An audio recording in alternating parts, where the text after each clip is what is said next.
Okay, so boom. So today I want to talk about this conversation that I had with God not too long ago.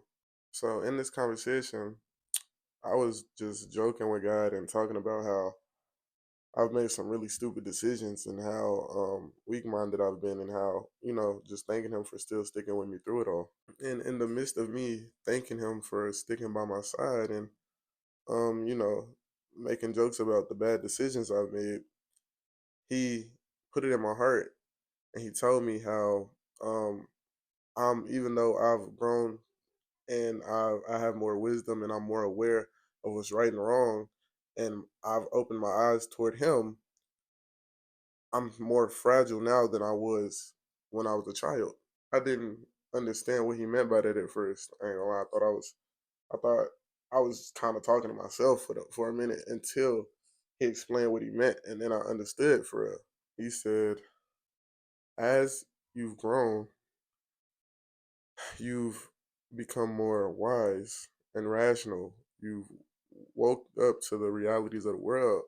He said, but when you were a kid, you used to not fear the realities of the world. You used to not think about that. You used to just take risk, get hurt, and just have faith that everything was gonna be okay.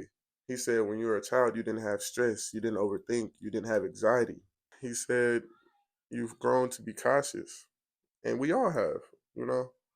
It's a relatable thing because we've all grown to be cautious, but he means it in an aspect of that faith that we had when we were a child that everything was going to be okay now is no longer there. We overthink now, we stress now, we depend on things of this world to get us through now, and when we were a child that wasn't the case. He proceeded to say, if I wasn't here to stick with you or to sit with you through all the bad decisions you've made, then you would break easily.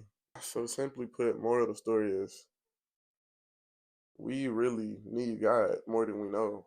For me, just like a child needs their mother and their father, we need our Father in heaven, and He can help us through all things. We just got to learn not to give in to this world, and we need to go submit ourselves to Him instead.